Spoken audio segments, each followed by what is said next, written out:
So thank you everyone so much for joining us for our webinar series, DLT and Blockchain in the Real World. We've been running this webinar series for about a year and a half now, I want to say. And everything that we're talking about on this webinar series is about highlighting applications that are utilizing the open source public Hedera network and its associated services in production to solve real world applications and real problems, which is something that you don't always see in the blockchain space. So very excited to dive in today about the cloud data protection platform Theon, and they're utilizing Hedera to help empower enterprises to protect their data in the cloud. This is going to be one of the first webinars we've had for Hedera around data protection and privacy, which is pretty cool. We've got Navindra Yadav, co-founder and CEO, and Supreeth Rao, co-founder and CTO at Theon with us today. And Navindra's going to dive into some of the business challenges of offering zero trust data protection, the technical architecture and implementation of the Hedera Consensus Service, and a demo of their platform. We're going to have some time at the end for a Q&A session. And as mentioned before, but if you're just joining now, maybe you missed it, we're going to be giving away 3 t-shirts to folks that have the best questions. And we'll let Navindra and Supreeth after the webinar decide which 3 questions were the best. So come up with your absolute best questions for them by the end of it. And be sure to drop those questions in the Q&A box instead of in the chat. We expect today's event to be around 30 to 45 minutes, depends on how many questions we end up getting. And then that's it, let's get started. And we'll kick things off by doing a really quick overview of Hedera, just for anyone who's joining us who's brand new. And then I'm gonna pass things over to Navindra. All right, so this is the complete overview of the Hedera network, its end users, application use cases. At the very bottom, we have the open source Hashgraph consensus algorithm that runs on the Hedera mainnet. On top of that is the network services that Hedera offers, the consensus service and the token service, which are native to the network. The consensus service is more of a data writing service, almost like a decentralized messaging bus, if you're similar to, or if you are familiar with Kafka. And then the token service, which is a native tokenization on Hedera. It's very fast and expensive, secure, and it maps to ERC 2721, 1155 tokens that you're all familiar with on Ethereum and other Solidity-based networks. And then the smart contract service, which we just recently launched using the Besu EVM. It's a Solidity-based smart contract service for layer 1 programmability. Lots of DeFi applications are starting to build on Hedera using that service. The governing council of Hedera, which we'll talk about in just a second, governs the consensus mechanism and the services, the direction of the code base, things of that nature. And then applications that are built on top of the Hedera mainnet using those 3 services.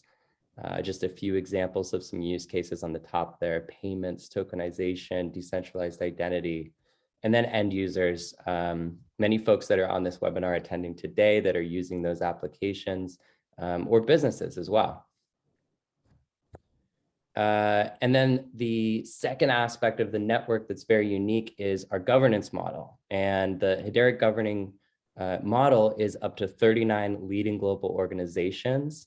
They all have an equal stake in the direction of the Hedera network and joining various committees that manage the direction of the network. They're term limited, so they have a 3-year maximum term with up to 2 consecutive terms. The membership committee decides on future members of the governing council. The members on the council today are all running the network infrastructure. So it's initially permissioned, but it will eventually be a permissionless network. And they're running that infrastructure either in their own data centers or in a public cloud. We're trying to get a variety of folks across different industries, different jurisdictions, making it as decentralized as possible. And these are the current governing council members today. There are many more seats open, up to 39. So we are looking for more governing council members. If there's an interest there, definitely reach out about that. You can also learn more about the governing council at hedera.com/council. And that is my brief overview of Hedera. There's so much more information. You can learn about it on the website hedera.com. But for now, I'm going to pass things over to Navindra, and we're going to learn a little bit about Theon. Thank you, Brady. So I'll go ahead and share my screen. Just let me know when you see it. You guys see my screen? Perfect. Perfect. Thank you. So the goal today is like go through some slides, but before that, I'll give some context.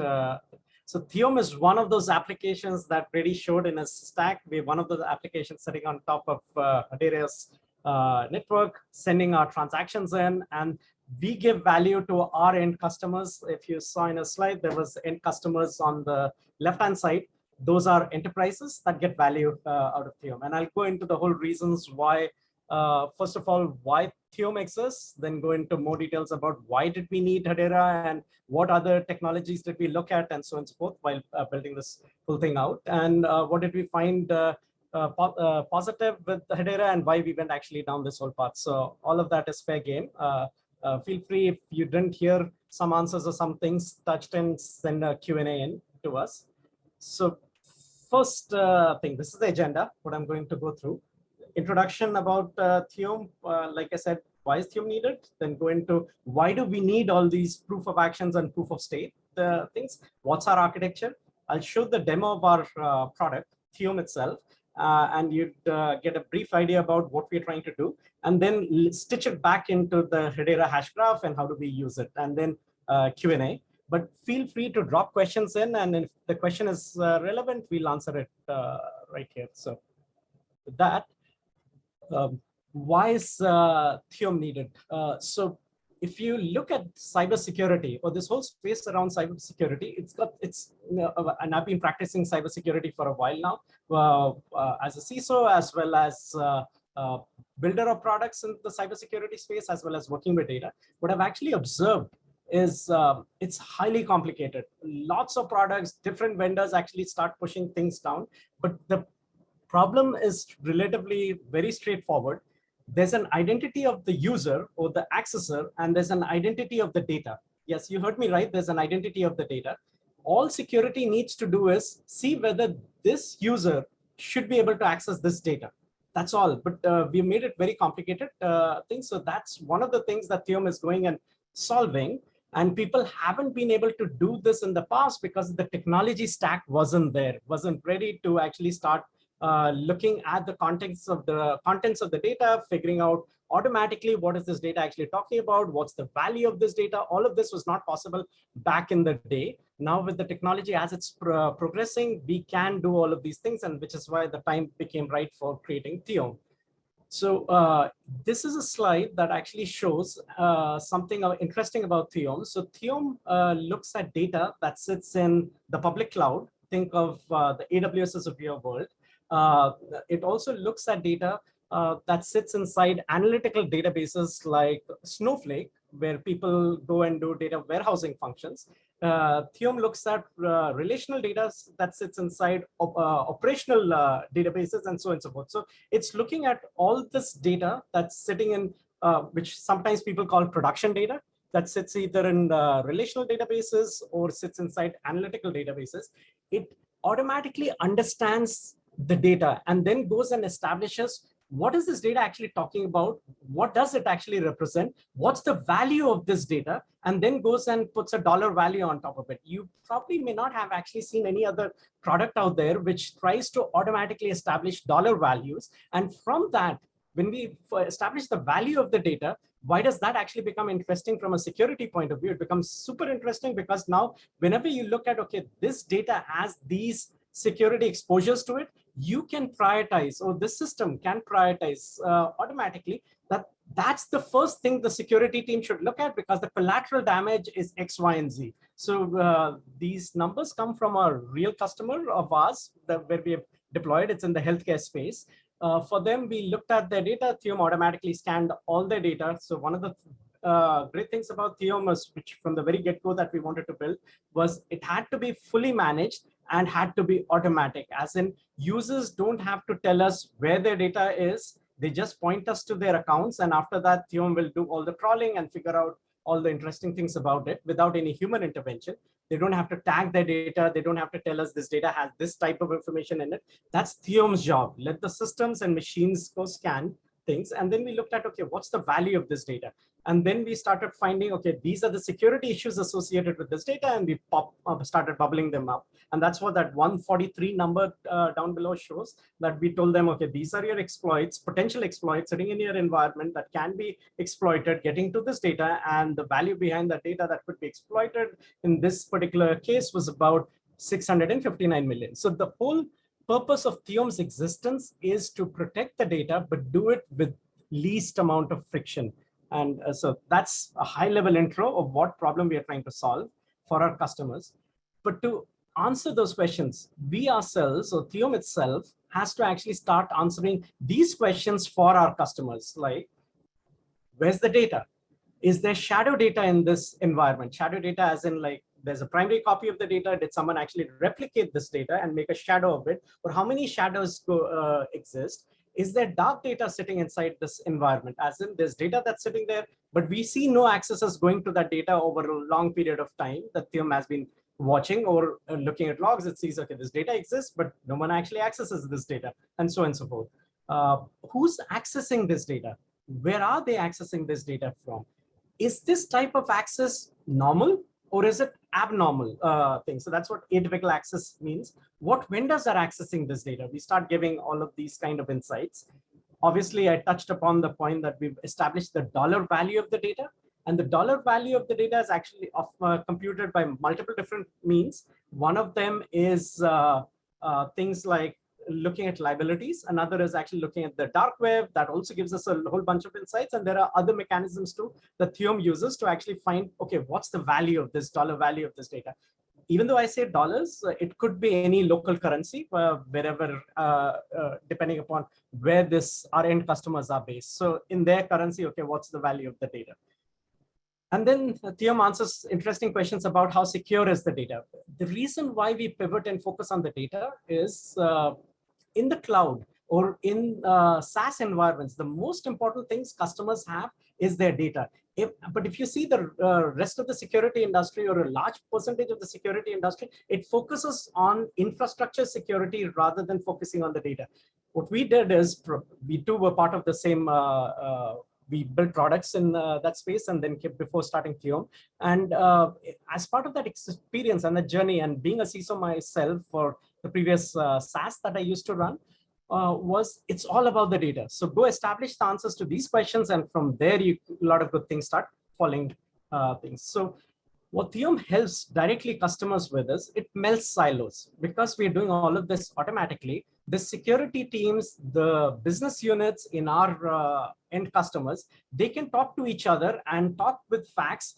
And all of this is done automatically by Theom without actually doing manual meetings or having these 6-month or 1-year processes where they say, okay, let's figure out where important data is in my environment. The effectiveness of teams go up. Automation obviously improves effectiveness because it reduces OpEx as well as time. All the loops become faster. Compliance now goes on steroids. And for compliance is where we use Hedera's Hashgraph. And I'll get to that, how do we actually use it, and all interesting things about it. And we've also seen our customers get cyber insurance breaks because now their risk postures are improving and the risks are getting cut. They actually talk to the insurance companies, and that actually has started leading them down the path where insurance rates and premiums start going down. Last thing, and I'll pause, see whether we should take some questions after this thing. The reason why we need to do this is in the past, or even now, if you look at AWS or look at any of these products, there are security controls in the environment. People have security controls, but these controls sit inside the infrastructure. They don't follow the data. So let's say there's highly critical data. There are some good controls in front of it that protect the data. Someone makes a copy of that data and puts it in another S3 bucket. There's nothing that actually moves the controls along to the next place. So that's not there. Same thing, like imagine Snowflake. Someone makes a clone of the table or makes a zero copy clone of the table.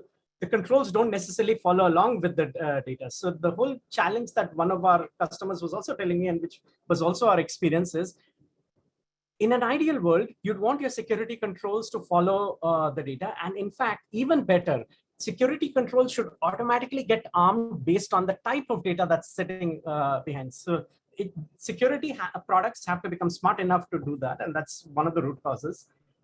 The second root cause that's driving Theom is data sprawl.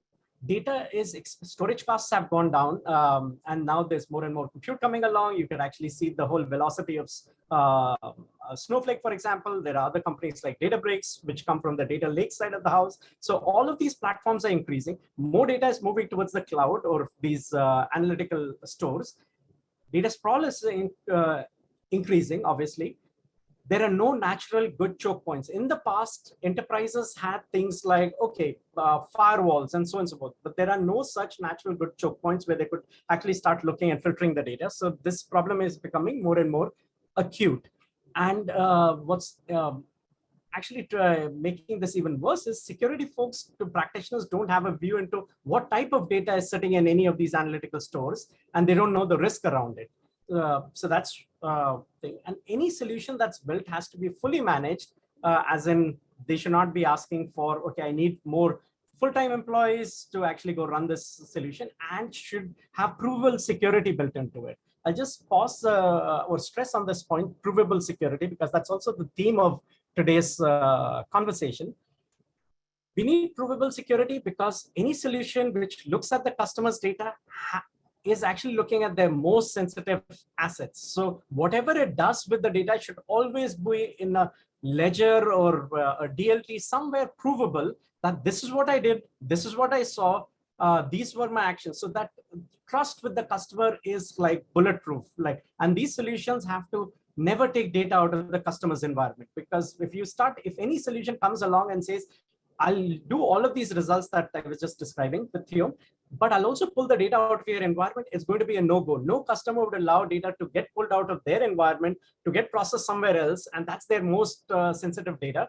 And they don't know what happens to the data there. Do these guys actually clean up and so on and so forth? So any solution that's built has to actually work with the data in place and not actually take a single byte of data out from the environment where it's actually working. And how do you prove this? That's where provable security has to come in, and which is where we actually use DLTs to say, this is what we do, and you can actually look at this proof, and this proof is strong enough to actually stand in the court of law.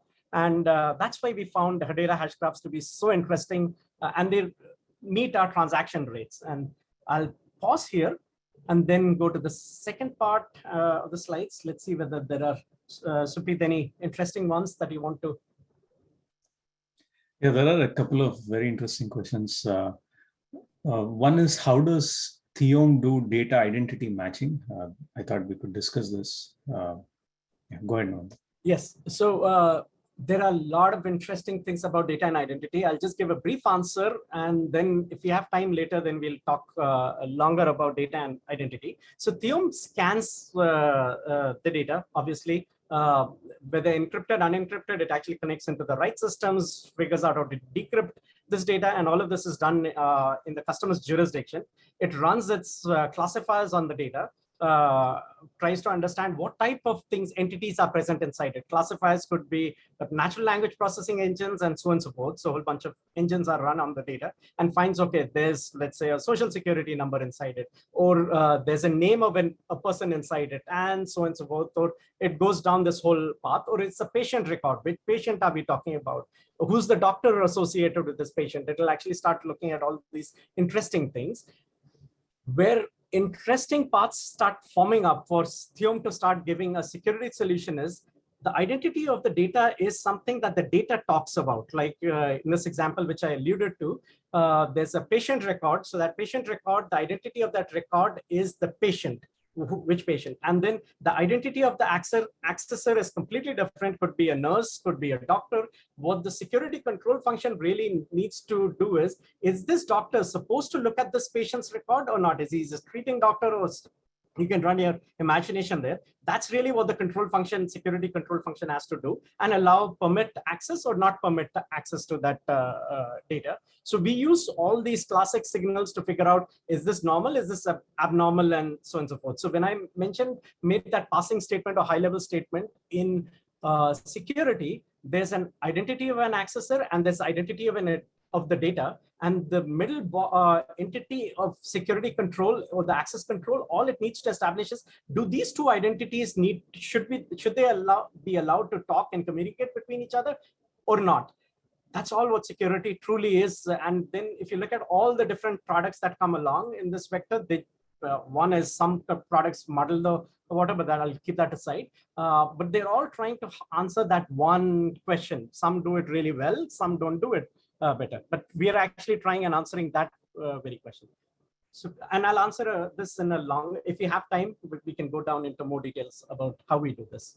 So if folks are really interested, do send a note, or you can find ways to reach out to us, and we'll be happy to take this forward as well. Another question is, any suggestions on how security controls can be made to follow the data? Yes, and that's exactly where we'll go in our demo and things. So I won't steal the thunder there. There are a few more questions around actual value and how we compute it. I'll be taking those questions offline. Probably. Sounds good. Sounds good. Thank you. And even with the demo, I'll start stressing on some of these. If you guys want to contact us, it's just simple contact@theom.ai. The email is there, but I'll go on. So, okay, what does Theom do? What you see in this radar scope essentially is it scans these data stores and then starts looking at what data is present inside them. You may see a part that I never brought up, and it's very integral to our product, is we also look at data in motion. That's why you see Kafka, RabbitMQ, their message queues that we scan. There are also things like APIs. We scan data actually in motion through on any of these proxies, automatically identify what APIs are there, what's the payload of an API, and so on and so forth, because we're really hunting for the payloads, and then we look at the context of the API and so on and so forth, and then bring things together. So there's data at rest. If you just want to take a couple of things away, Theom looks at data at rest, looks at data in motion, and does all this analysis without any data actually leaving the customer's jurisdiction. So that's a key point. Our logical architecture is really, this is a architecture thing. It doesn't really talk towards the engineering things. First foundational step for Theom is build visibility. So automatically classify the data, whether it's in motion or whether it's actually at rest. Build these relationship graphs, which you'll see in the product in a minute or so. We rank how sensitive this data is. Like, is it highly sensitive for this customer, medium, and so on and so forth? We do all of that. I'll show this in the product. All of this is done with no agents that the customer has to deploy. So it's really been built frictionless, agentless, because agents do have installed things. Neither does Theom put any burden on the user's application. So we don't actually slow down any applications. We just watch things from the side, so that keeps people relatively pretty happy. We identify what type of vulnerabilities are present associated with this data. So, and there was a question for this, and I'll show the product live. So, and how do we follow security controls, follow the data? We'll talk to that. And then we identify the risks, and we prioritize the risks and connect into a case management system for the customer, so that he or she could actually take resolution of the cases. Theom will also keep scanning when the resolution happens, because we are decoupled. Whenever the issue gets fixed, we'll also record that information. Theom does not automatically fix or change configuration in the customer's environment, at least not today. We give suggestions how to actually fix an issue, but we don't do active fixing ourselves. The type of stores and things we're looking at are cloud data stores. Snowflake is a data warehouse that we have a lot of traction around. And we look at data in motion through APIs, like I mentioned. All of this is done with real-time visibility. And obviously, these days, every single company talks about AI, but I won't belabor that. So we use interesting analytics around that. And it's a closed loop system. From a deployment to results, from the time the customer turns on Theon to when they start getting results, it's all within a day. So actually within a few hours, it all depends upon how much data that the customer has and how much compute is present. It's because we're doing all of this interesting compute inside a cloud provider where the customer is deployed. So it depends upon the customer's environment. With that, last slide before I show you the product. I mentioned no data actually leaves the customer's environment. I'll explain this box on the right. This is the customer's environment, whether it's a Snowflake environment, AWS environment, or their cloud. Theon has its engines that run in the customer's jurisdiction or in their environment, and they do all their scanning and so on and so forth.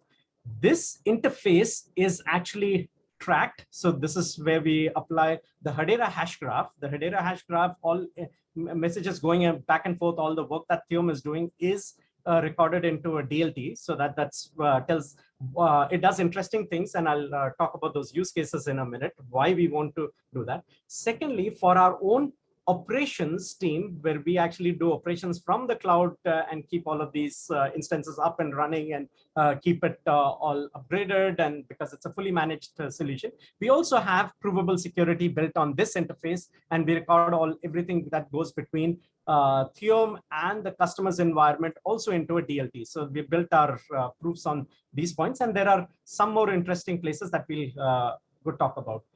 I mentioned all of these things. With this, let me actually switch to a live product, and then we'll probably again take questions.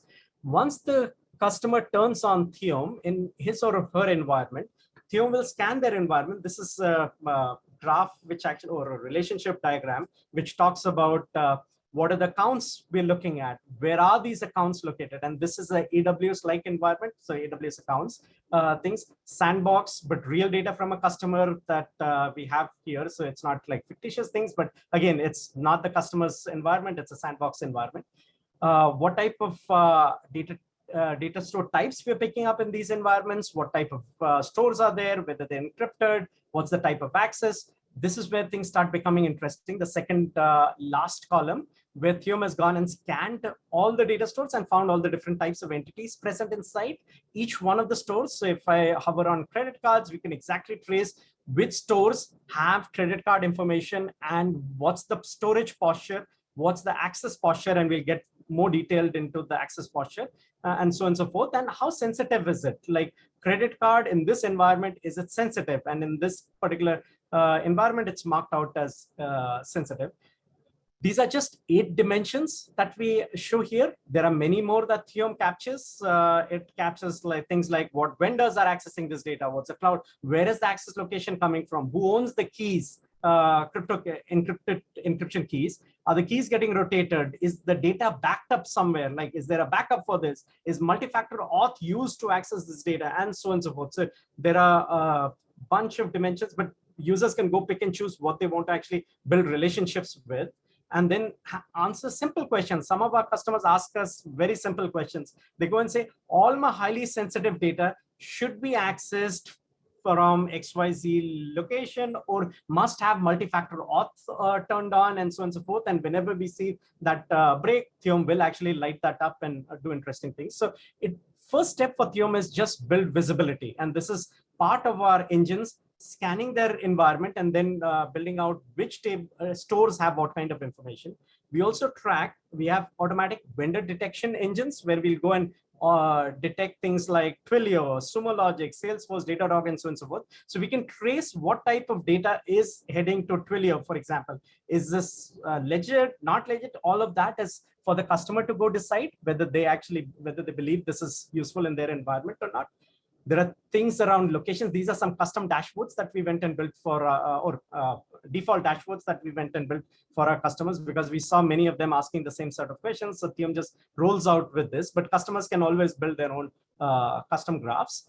We have things like, okay, where is the data stored and where does the data actually head out to? Theon will also talk about, okay, it gets access from these locations and this is where it's stored. And these are the types of data that go there. So for example, SSH key, if I just hypothetically want to look at it, I can go and see where is it actually going in my environment and so on and so forth. So we build these kind of relationships. I mentioned data in motion. Data in motion is where Theon will actually go and discover all the APIs around things. And these are the APIs.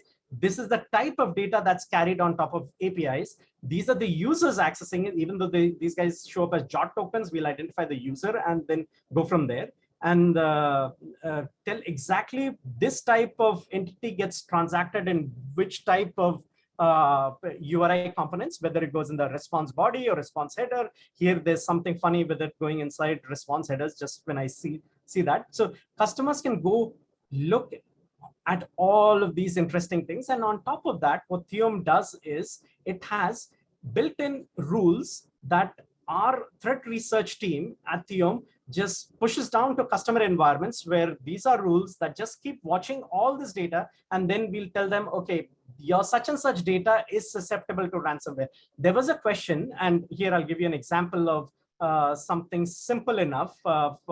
Here we're looking at S3 buckets that have backup disabled and access type is public read-write. So because it's public read-write, there's no backup for this data, it is susceptible to ransomware, assuming this data has highly sensitive information inside it. So Theon will use its other side of its engine, which actually looks at the data, and whenever a bucket shows up, bucket or an object shows up with highly sensitive data that's publicly accessible, it'll like that. If the data isn't highly sensitive, Theon will not raise it. So because it's looking at the contents of the data. So there are best practice rules. These are nothing but what people actually, a lot of you, if you're coming from the security domain, you'd actually look, oh yeah, that actually makes sense. I've seen that rule in OWASP such and such, OCIS such and such control talks about that particular thing. So we've gone and mapped all these things down. But what we've gone and done further is we actually identify the type of data. Like for example, in this rule, it said something like national IDs in API headers. Here, this Theon is just looking at all APIs, watching all APIs, and then highlighting that. Users can go turn on and turn off what they want. They could also go and define their own rules. Like they could go and say, if there's a new vendor in my environment, this is how you could craft a rule on top of Theon, where they could say any newly detected vendor in my environment, let's say that accesses SSH keys or Slack API keys, trigger a certain action around it. That's pretty much it. You go define your rules. We open up all these dimensions of our graph to users to then go take different actions on top of it. So the same way we craft rules are the same way we open the same interface out to our users. And these rules are constantly getting evaluated as data changes in the customer's environment. So with that, and then what Theon will go and do is prioritize all the risks coming out of it and only take the top risks and then tell the customers, out of the tens of thousands of risks we find out, we'll tell them the 8 critical things that they should really focus on. And that's really where the power of Theon starts coming in, and that we then drive the controls, security controls. With that, I'll move back and show one more thing and then come back, because this is more, I want to talk about the Hedera integration thing. This one last part that I didn't cover. This is another tab I opened. This is one of our test environments, which is actually focused on cloud data warehouses and Snowflake, particularly in this example. Here we're tracking the type of user or the user, what's the role associated with the user. And if you notice, there's a column financial value. So I talked about value of the data. Theon automatically establishes the value of the data. We can exactly tell and go and identify things. What stores actually have DEA registration numbers? DEA stands for Drug Enforcement Agencies registration numbers. In which data stores are there? What's the value of that data, and so on and so forth. Whether that data itself has been cloned. So we'll identify, okay, that's the primary copy of the data. This data has been cloned and there's a clone of it. We'll point to all the clones. These are the clones of a primary table. Where are they stored? So that this is the shadow data example or the use case that I was earlier talking about. What's the primary copy of this data? So you could see, okay, those are primary tables. There's other interesting things that Theon will actually go and look at. For every user, every role, we look at each table and we tell whether that role has been rightly provisioned or not. As in, if I go and look at this, so what it's actually, these are all roles and users accessing these tables, and these users and roles have been rightly provisioned, and as in there's no one, the user permissions have been shrink wrapped. This is this is really good from a security point of view because least privilege principles are being used here. So there was this question, and I'll give you this. This is another example. Theon keeps watching the data and sees how sensitive this data is, and then applies, for example, the least access principles on top of it, and sees, okay, are these users or roles supposed to access this table? Are they using it? Are they using, do they have more privileges than they are supposed to have, and they don't use those privileges? And in case we find them, we'll start lighting them up, because these are examples of certain roles with users accessing certain tables, and they're about their over provision, and we bucket things out. So you could get an idea about what Theon is doing by looking at the whole substrate of the customer's deployment, finding all these nice analytical things, and then we start reporting things back to customers back. So this was a high level demo. This is not supposed to be a deep demo into Theon. I would like to talk about the Hedera side of things, but I'll still pause and see whether, Supreeth, you want me to take any questions. Yeah, a couple of very interesting questions. The first one is, why does the whole decentralized probability concept matter to an enterprise? That probably leads it to the next part. Before that, maybe you could address this. How does Theon decide whether data is secure from inside a threat? So that was a very interesting question. So this is a classic thing I haven't. So here, what we're actually looking at users and roles. I did not talk about or show this part of the product where we also look for abnormal accesses. So what's abnormal accesses? For each user, role, and table, and the type of data that sits inside it, Theon will actually look at, for this role, what's the normal access patterns? What normally do they access? We're just studying database accesses. We're looking at, we define what's normal for a role.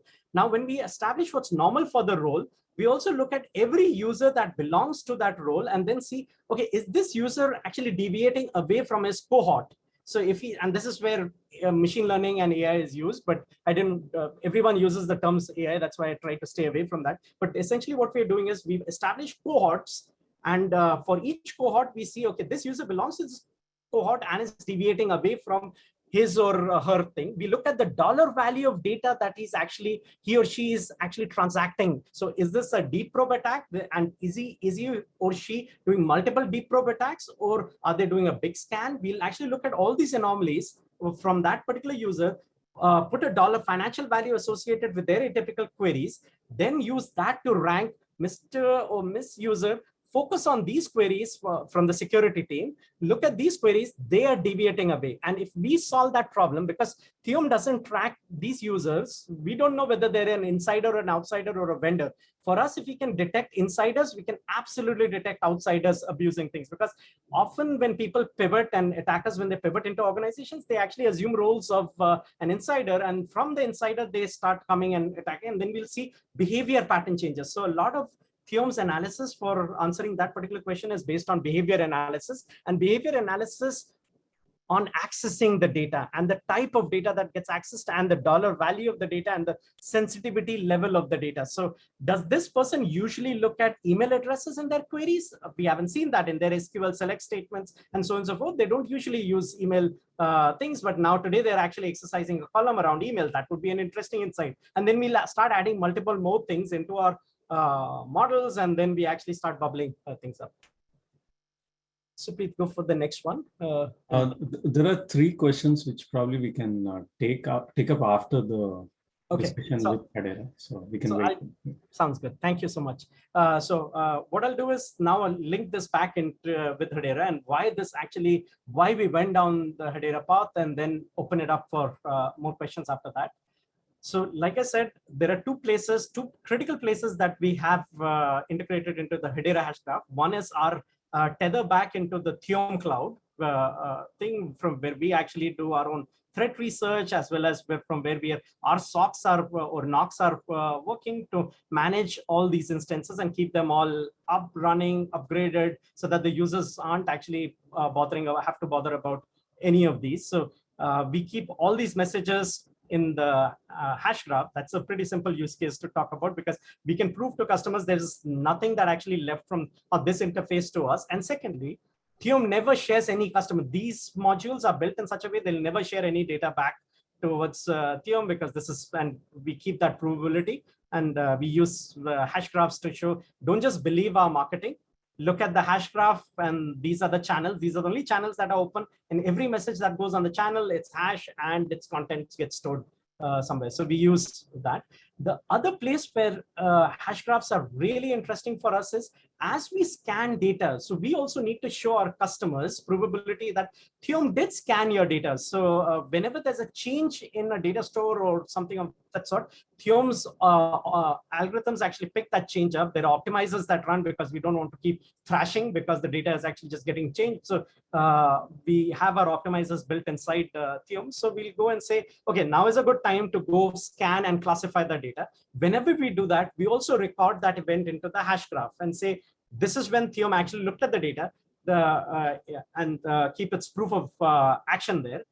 Whenever we find a risk associated with the data, like take that privilege anomalies or atypical accesses, or anyone like the ransomware type of use cases where there's no backup of this data, and this data is highly sensitive, and this data actually can be accessed from outside, and any such thing that Theon will find, it will also record that risk in the Hashgraph. When the user fixes it, it also records when was that fixed. So that is a use case that our customers have asked us for compliance. Sorry, yeah, it's right here. I had a slide. So we're going and giving a full audit trail for compliance. When did we scan the data and look at their environment? When did we find a risk? When was the risk actually clarified, and so on and so forth, or fixed? We record it into the. Why do people care? One is compliance, another is audit and cyber insurance. So take but there was a question that we punted for later. Why do we even care about a distributed ledger? Why was Hedera so interesting for us? Theon could record it in its own repositories, or we could keep this inside the customer's jurisdiction. Say these logs, we just keep it inside the customer's jurisdiction. The trust is the big thing. The trust is a hard thing to go and establish, that you guys did it because this customer is your biggest customer. You guys, Theon guys, you actually buckled under the pressure of the customer to go and change some logs or do some modification. So insurance companies don't really, or auditors, external auditors don't really see that as a really good high standard. Whereas if or if you keep this data inside the customer's environment, again, the same question comes in. But if you keep this into a ledger which has distributed control, the whole thing that Brady was actually mentioning, 39 governing councils, different industry verticals, different geos, there's no one entity that can go and modify. There's no one industry, there's no one geo center, the geopolitical boundary or state or nation that could go modify things. So the trust level is really high, which is why we said, okay, Hedera is the Hashgraph that we actually want to keep our data in, and that passes the test. When we went down this path talking to our cybersecurity insurance providers, who we are partnering with, they all turned around and said that's good enough and stands in the court of law. So that's the answer to that question. There's another use case that I did not touch on, and that's this one, landlord access. This is something that customers have asked us, and that's around data access integrity. And this is not something that many companies are thinking about or talking about. And that's when we use these SaaS data stores. how do you know that the data that you have in the SaaS, whether it's Amazon, S3 buckets, RDSs, DynamoDB, Pig, Snowflake, has not been modified by your landlord, and so on and so forth. So that's another use case where we believe keeping data integrity signatures inside a Hashgraph actually also helps solve that particular use case, data integrity and protection from landlord access. I haven't seen any companies solve this problem, but that's something that we said, okay, as part of building this out, why not? Let's actually build that along with Hedera Hashgraphs. I know I'm tight on time so this is a picture. These are two different pointers that I'll point you towards if you aren't familiar with the Hedera ecosystem thing. And really good. First is it's nothing but a ripoff of this image that I got out of the GitHub repository of Hashgraph. So really good code. This is what allowed us to go get this whole acceleration around it, where essentially whatever blob, in our case, the hashes that I was talking about is our business logic. We send that serialized object, we say, record this action, we run this microservice inside Hedera's microservice inside our environment, running in the customer's jurisdiction, that Theon blob. There's one microservice that runs, does all of this, submits the message into the Hedera Hashgraph, and the code for all of that is right here. This is the code. We just took this code as is, this microservice code, and then instantiated it here, but essentially recorded it into Hedera. And whenever we need a proof of action, we again ask, because there's a transaction ID we get for each one of them. We push that transaction ID back and say, give me proof for this. And then Hedera's microservice again gives us this thing. So this was proof of action, which we used. There's another thing, state of proof. This is even more powerful, in my opinion. Proof of action is what we're using today. We want to move towards state of proof, because what we do in our UI is we always tell customers in our UI whether what's the sanity of the data and so on and so forth on their control panel. And that comes from this proof of action, whether we are adhering to all the tenets that Theon has talked about. But that's still Theon giving an answer for itself.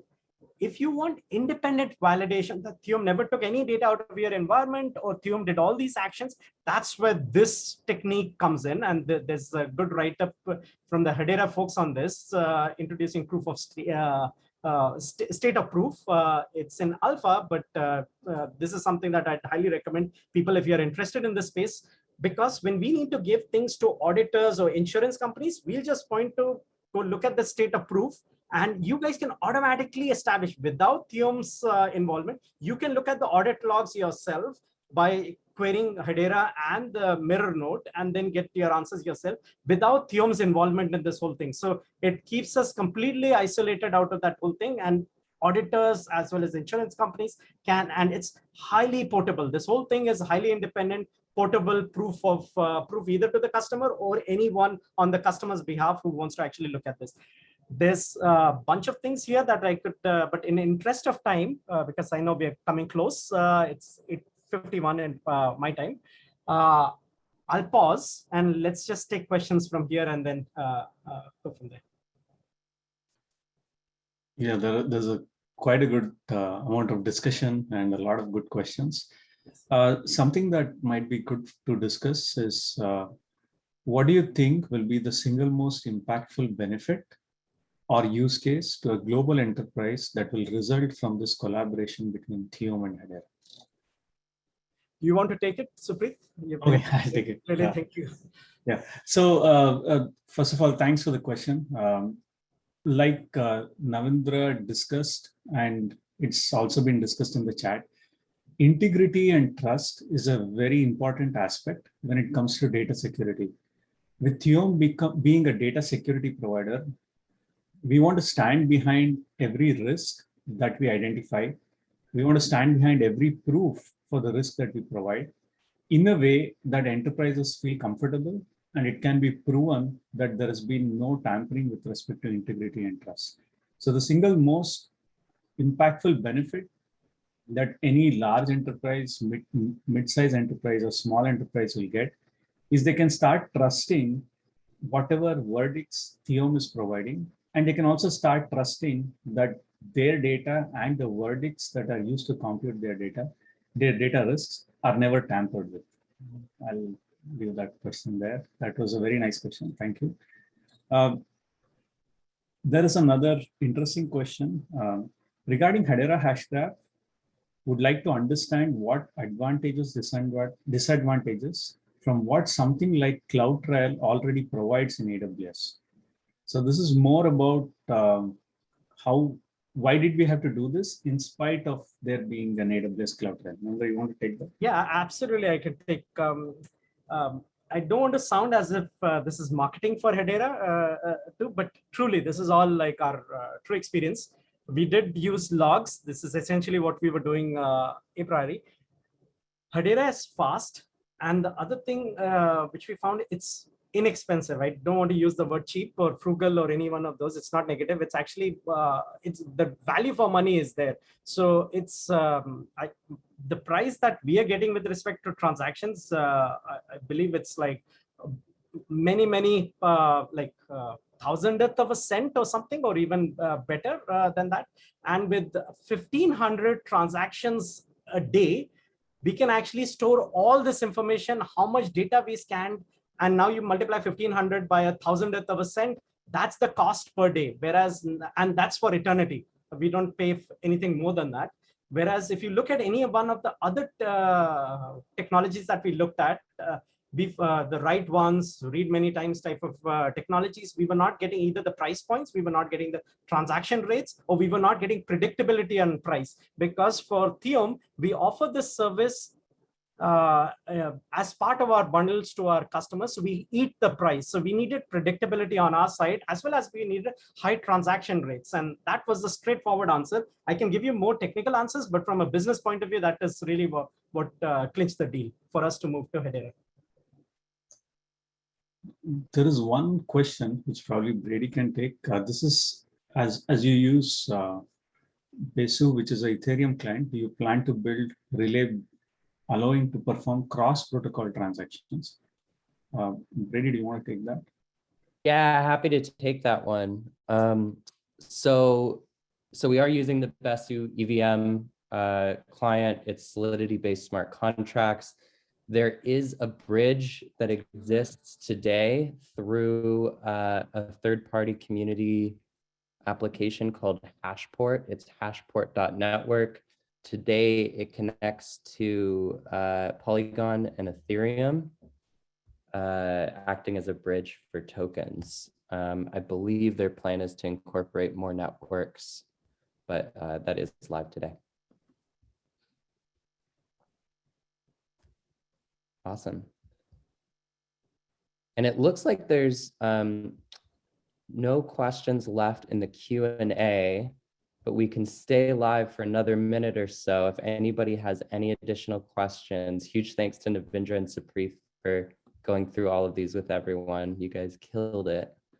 Thank you. Awesome. Thank you for having us, by the way. And thank you everyone for the time that you spent, your precious time. I know everyone has so many other things to do in the day or evening. Thank you. Looks like we have a question from David White. David says he's no techie. So you have to ask this. When you say all this without data leaving your enterprise, do you also mean without leaving one's personal data, such that the individual has self-sovereign control over his or her data, safety, soundly, fast, fairly, including money to transact with it? I'll try. I didn't quite fully understand, but I'll paraphrase the question, what I understood. And if I didn't understand it right, David, please ask the question again, or Supreeth, if you understood, please chime in. So what Theom does is it analyzes the data that sits in the wherever the data is found. So if the data sits inside, let's say a customer's environment, take Snowflake, for example, we sell to enterprise customers. So it's B2B, not B2C. So if this enterprise customer has the data in a certain table, we'll analyze all the data sitting in that table of the customer. All this analysis is done in place. So the data never leaves the Snowflake account or the table. No copy is made of the data or nothing of that sort happens. So if the data for some reason was allowed to be in this table, by all means, we're only analyzing it there. So we don't increase disseminate the data any further than where it was found. Same principle gets applied with the S3 buckets or any other cloud store. Wherever the data is found is where it's analyzed. Data does not move. Theom does not make a copy of the data, even in the customer's jurisdiction. We don't make another copy because then it becomes another headache to actually go manage. And the cost of our solution goes up. If you observe very carefully, one of our slides said, we do all this analysis with the guarantee of $20 a day, less than $20 a day. And we give reimbursement guarantees around that. So for us to do any of that, we do not incur storage costs. So that's the straightforward answer. But I think there's a privacy tinge to this question too. What if the enterprise itself collected the data about someone that they were not supposed to collect or something? Theom doesn't know that, because we're just looking at the data and then telling the customer that you have data about individuals. This is the individual. These are the type of individuals you have data about, and so on and so forth. Now it's on the enterprise to decide whether that's legit or not legit, which is why we built this governance engine on top of data, where people can actually put rules and say, this data belongs to such and such people. Is it supposed to sit in data stores that sit in United States? I'm just giving it giving an example. European people, or citizens, or subjects, whether their data needs to visit it. Those are things they can, but Theom doesn't automatically do any of that. We just provide an engine. Users could use it for different purposes. Supreeth, if you'd like to add more. No, I think that was right. We don't take any data out of the customer's enterprise or IaaS or PaaS environments, or compute goes right there. Just wanted to summarize that out. Brady, do you want to take the Ripple question? Yeah. Sure. Yeah. Today, Hedera does not work with Ripple. You could build an application that utilizes Ripple for, one aspect of your application if it satisfies certain use case requirements, and then Hedera for another aspect of it. We believe that there's the right tool for the right job. So maybe there's something there that you need, but no bridge or anything like that. Is another question, does the solution work offline? If yes, what part of the architecture and things? In theory, so today, straight answer, no, the solution does need the tether. As it stands today, we're still a startup thing. So air-gapped networks and so on and so forth. Once that comes along, we've thought about this. In future, if there's a need and the demand is big enough, or the dollar amount is big enough, I think absolutely the way Theom has been designed is you can cut the tether, and or you could use that cloud itself. The tether cloud itself could be run in the air-gapped network, but then someone else is doing the operations and so on and so forth. So it has been designed to run without connections back to the main thing, or make an instance of the connection and run it in like think of Gov clouds or things like that. That's really where I'm going. Excellent. Well, thank both of you guys so much for joining us and answering all these great questions, and for your presentation. Really appreciate it. You can also check out more information about Theom, obviously on their website at theom.io, I believe is correct. Is that right, Navindra? .ai, but even IO will redirect you to, sorry. Yes. Theom. Okay. And then the use case as well on the Hedera website under users. And really appreciate everybody joining us today. And again, big thanks to Navindra and Supreeth. Thank you. Thank you, everyone. Yeah. Thank you, Hedera, and thank you, everyone. This was a very nice discussion, and thanks. Thank you.